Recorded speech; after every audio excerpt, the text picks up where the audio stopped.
இந்த வீடியோ பார்க்குற நண்பர்கள் யாரும் வேலை இல்லாமல் இருக்கீங்கனாலும் அல்லது பார்ட் டைமாக ஏதாவது ஜாப் பண்ணலாம்னு நினைக்கிறவங்க இந்த ஜாப் வந்து ட்ரை பண்ணுங்கள். மைக்ரோசாஃப்ட் கொடுக்கக்கூடிய ஒரு அருமையான ஜாப் தான் இது. வீட்டில் இருந்துகிட்டே வாரம் 7,000 10,000 வரைக்கும் சம்பாதிக்கலாம். இந்த ஜாப் வந்து என்னதுன்னா யூடியூப்பில் வாட்ச் பண்ணுறது, ரெண்டாவது வந்து டைப்பிங் ஜாப்ஸ் வந்து அவைலபிளாக இருக்குது. இன்றைக்கி வந்து எல்லோரும் ஜாயின் பண்ணுங்கள். அதுக்கான contact number and email ID வந்து ஷோ பண்ணியிருக்கிறேன். மறக்காமல் எல்லோரும் ஜாயின் பண்ணுங்கள். இது மாதிரி எந்த ஒரு வருடமும் இது மாதிரி வந்ததே கிடையாது.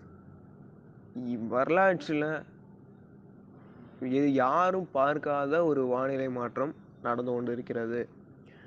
உலகம் புவி வெப்பமயமாதலிருந்து நம்ம எல்லாமே இயற்கை தலைகளாக மாறிக்கொண்டிருக்கக்கூடிய சூழ்நிலையில் ஒவ்வொரு வருஷமும் புயல்கள் உருவாகக்கூடிய எண்ணிக்கையை வந்து அதிகரித்து கொண்டே இருக்கிறது. சமீபமாக கூட மார்ச்சில் ஒரு தாழ்வு மண்டலம் எந்த வருடமும் இல்லாத அளவுக்கு 130 ஆண்டுகள் இல்லாத அளவுக்கு தமிழகத்தை நெருங்கி வந்தது. அது குறிப்பிடத்தக்கது.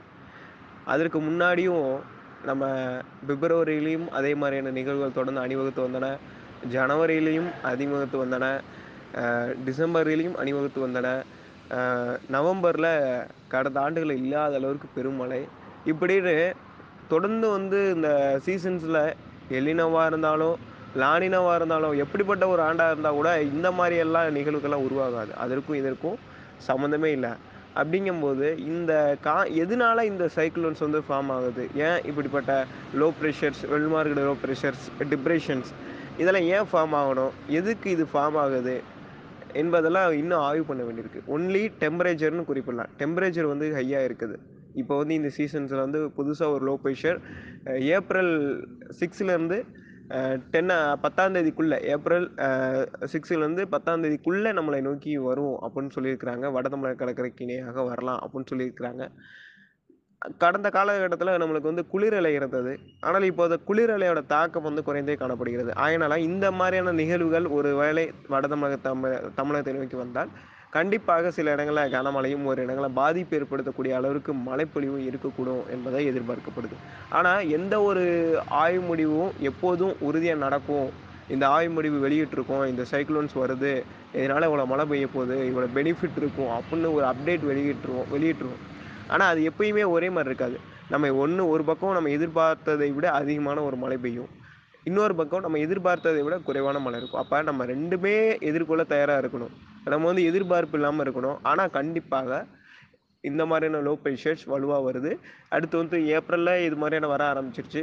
இதனால் மான்சூன் சீசன்ஸ், அதாவது சவுத் வெஸ்ட் மான்சூன் சீசன் இந்த ஆண்டு ஒரு 10 நாட்கள் அல்லது 15 நாட்கள் முன்கூட்டியே துவங்குவதற்கான வாய்ப்புகளை இது வந்து ஏற்படுத்தியிருக்குதுன்னு சொல்லலாம்.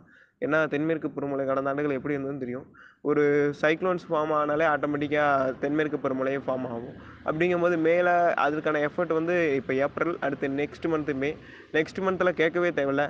2 சைக்ளோன்ஸ்லேருந்து 3 சைக்ளோன்ஸ் வரைக்கும் அரபிக்கடல் அண்ட் பே ஆஃப் பெங்காலை வந்து எக்ஸ்பெக்ட் பண்ணப்படுது.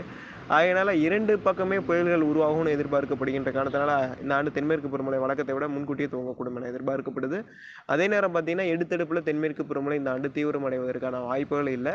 கொஞ்சம் படிப்படியாக மெல்ல தீவிரமடைந்து பின்னர் வலுவாக இருக்கும். ஜூலை, ஆகஸ்ட், செப்டம்பரில் தீவிரமாக இருக்கிறதுக்கான வாய்ப்பு இருக்குது. அப்போ ஜூலை, ஆகஸ்ட்லேயுமே பே ஆஃப் பெங்காலில் low pressures, well mark low pressures, cyclones இந்த மாதிரியான சீசன்ஸ் வந்து ஆகஸ்ட்லேயும் இருக்கும். இந்த ஆண்டு முழுதுமே பார்த்திங்கன்னா மான்சூன், நார்த் ஈஸ்ட் மான்சூன்ஸில் நம்ம வந்து சைக்ளோன்ஸ் வந்து அதிகமாக எதிர்பார்க்கலாம். இந்த ஆண்டுகளில் இப்போதே அதிகமான சைக்ளோன்ஸ் வந்து ஒவ்வொரு மந்த்துக்கும் ஒவ்வொரு சிஸ்டம் வந்து ஸ்ட்ராங்காக வருது. அப்படிங்கும்போது நம்ம ஏப்ரல் ஃபர்ஸ்ட் வீக்கில் இந்த மாதிரி சைக்ளோன்ஸ், டிப்ரெஷன்ஸ் வரும்போது கண்டிப்பாக இது வட தமிழகத்தை நோக்கி வந்தால் ஓரளவுக்கு பெருமளவிற்கு ஒரு மழை இருக்க போதில் எந்த ஒரு மாற்றம் இல்லை. ஆனால் இது ஆய்வில் இருக்குது தான் சொல்லிக்கிட்டு இருக்கோம். ஆனால் இது வந்து இந்த சைக்ளோன் வந்தாக்க எந்த அளவுக்கு பாதிப்பு இருக்கும், சைக்ளோனாக மாறினா இப்போ எங்கே கரை கிடக்கும் அப்படிலாம் கேள்விகள் வரும். இப்போ சைக்ளோனுக்கான சான்சஸ் வந்து இல்லை. இப்போதைக்கு இவங்களுடைய அப்டேட்டின் அடிப்படையில் வெல் மார்க்டு லோ ப்ரெஷர்ஸ் அல்லது டிப்ரெஷன்ஸ் இந்த அளவுக்கு சொல்லியிருக்கிறாங்க. அப்போ டிப்ரெஷன்ஸ் வரைக்கும் ஃபார்ம் ஆகும்போது அது எங்கே வருகிறதோ அதை பொறுத்து மழைப்பொழிவு இருக்கும். கண்டிப்பாக மழை இருக்குது. ஆனால் அது சவுத் ஆந்திராவா அல்லது நார்த்து தமிழ்நாடா, இதை தான் நம்ம வந்து பார்க்குறோம். இல்லைன்னா வங்கக்கடலை செயல் இருக்க போதா, இதை தான் நம்ம வந்து பார்க்குறோம். ஆனால் கண்டிப்பாக இது வரும். அடுத்த 15 நாட்கள்ல அடுத்த ஒரு புயல் சின்னம் உருவாகும். அப்புறம் மேல 3 புயல் சின்னங்கள் இருக்கிறது. அப்புறம் ஜூன் ஃபர்ஸ்ட் வீக்ல ஒரு லோ ப்ரெஷர், அப்புறம் செகண்ட் வீக்ல ஒரு லோ ப்ரெஷர், இந்த 4த் வீக்ல ஒரு வெல் மார்க்டு லோ ப்ரெஷர், இப்படின்னு அணிவகுத்து கொண்டு நிகழ்வுகள் வரும். ஒவ்வொரு வீக்குமே சரிசமமாக வானிலை அமைந்து ஒட்டுமொத்தமா எல்லா பகுதிகளுக்குமே நல்ல ஒரு மழையை கொடுக்கும் வகையில் அமையும். இன்னும் சொல்லணும்னா அந்தமான் நிக்கோபார் தீவுகள், அதாவது பார்த்தீங்கன்னா இதில் அதிகமாக பாதிக்கப்படுவது எந்த எந்த தீவுன்னு பார்த்தீங்கன்னா அந்தமான் நிக்கோபார் தீவுகள் மிக மிக அதிகமாக பாதிப்படைவதற்கான வாய்ப்பு இருக்கிறது. மிக கடுமையான ஒரு பாதிப்புகள் அந்தமான் நிக்கோபார் தீவுக்கு இருக்கும். சொல்லணுமா ஒரு எக்ஸ்பெக்ட் பண்ணணும்னா கிட்டத்தட்ட 30லேருந்து 35, 40 சென்டிமீட்டர் வரைக்கும் கூட அந்தமான் நிக்கோபார் தீவில் சில இடங்களில் கனமழை இருக்கலாம். பலத்த காற்றுடன் கூடிய மழை இருக்கலாம். இதெல்லாம் ஃபார்ம் ஆக போகுது, இதெல்லாம் பெய்ய போகுது. இப்பயே நம்ம அப்டேட் பண்ணிட்டோம். ஏப்ரல் 6, 17, 18க்கு மேலே தான் இந்த நிகழ்வு நெருங்கி வரப்போகுது. அப்படிங்கும்போது நம்ம இன்றைக்கி அப்டேட் பண்ணிட்டோம். இன்றைக்கி டேட் என்னன்னு உங்களுக்கு தெரியும். இன்னும் நல்லா பார்த்தீங்கன்னா ஒரு கிட்டத்தட்ட நம்மளுக்கு ஒரு 5 டேஸ்லேருந்து 7 டேஸ் வரைக்கும் இன்னும் இருக்குது. இன்னும் அடுத்தடுத்து வரக்கூடிய நாட்களில் இதை கன்ஃபார்ம் பண்ணி உங்களுக்கு அப்டேட் கொடுக்கலாம். தொடர்ந்து இணைந்து இந்த வீடியோ பார்க்குற நண்பர்கள் யாரும் வேலை இல்லாமல் இருக்கீங்கனாலும் அல்லது பார்ட் டைமாக ஏதாவது ஜாப் பண்ணலாம்னு நினைக்கிறவங்க இந்த ஜாப் ட்ரை பண்ணுங்கள். மைக்ரோசாஃப்ட் கொடுக்கக்கூடிய ஒரு அருமையான ஜாப் தான் இது. வீட்டில் இருந்துகிட்டே வாரம் 7,000 10,000 வரைக்கும் சம்பாதிக்கலாம். இந்த ஜாப் என்னதுன்னா யூடியூப்பில் வாட்ச் பண்ணுறது, ரெண்டாவது டைப்பிங் ஜாப்ஸ் அவைலபிளாக இருக்குது.